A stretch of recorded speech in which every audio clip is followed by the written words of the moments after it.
نقدم لكم كل ما هو جديد في فن تعليم النقش من الصفر حتى الإتقان ثم الاحتراف والإبداع والابتكار بطرق عصرية وحديثة بشروحات مبسطة خطوة بخطوة.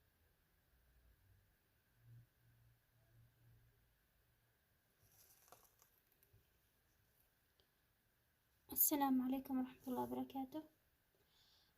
أولا في البداية بعد الصلاة والسلام على سيدنا محمد صلى الله عليه وسلم، نبدأ نرسم فراشة. أول ما نرسم الفراشة نقوم برسم جسم الفراشة. جسم الفراشة يتكون من رأس الفراشة والجسم، ثم نحاول أن احنا نرسم الجناح الأول موازي للجناح الثاني، في مثلا على خط استقامة بهذا الشكل. بحط نقطة،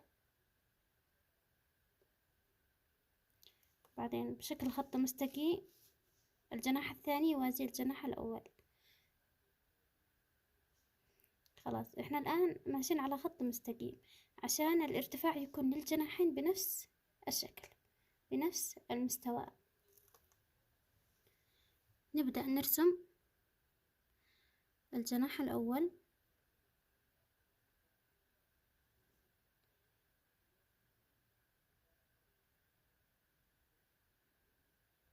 كل جناح للفراشة يتكون من جزئين، الجزء السفلي والجزء العلوي.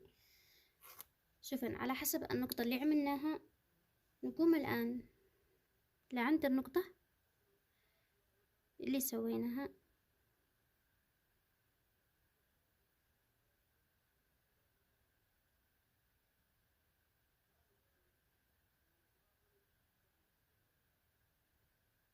نلاحظ الآن أن الجناحين متساويين في الارتفاع.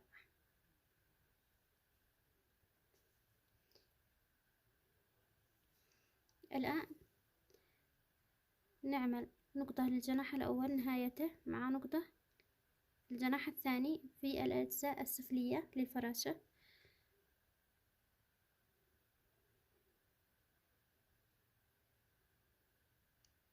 ثم نبدأ نرسم. شوفوا يعني بتكون على خط مستقيم، لو أرسم خط بيكون خط مستقيم عشان يكون توازن بين الجزئين في جناح الفراشة، الجهة اليمين نفس الجهة الشمال.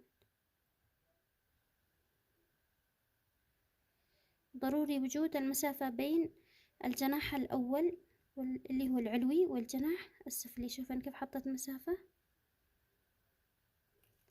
في مسافة.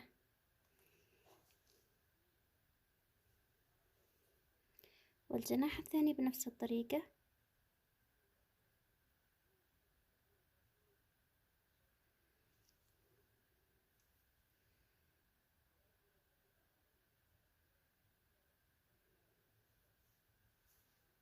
بهذا الشكل انتهينا من تكوين الجناحين. نبدأ نرسم الأشكال الداخلية للجناحين، نزينها بأي شكل، لأنه نقش أطفال إحنا بنعمل أشكال بسيطة، أو تقومي تظلليها تظليل طمس بالكامل. أنا رسمت بهذا الشكل.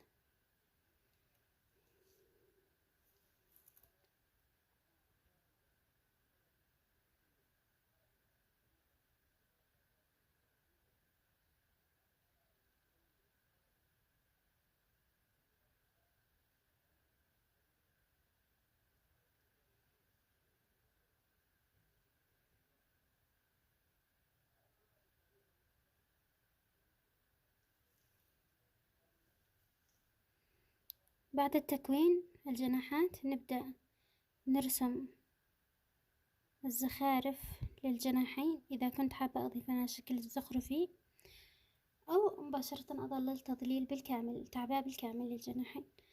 الآن أظلل. نقدم لكم كل ما هو جديد في فن تعليم النقش من الصفر حتى الإتقان ثم الاحتراف والإبداع والابتكار بطرق عصرية وحديثة بشروحات مبسطة خطوة بخطوة. للاحترافية في النقش لكي يصلكم كل جديد. لا تنسى الاشتراك في القناة وتفعيل زر الجرس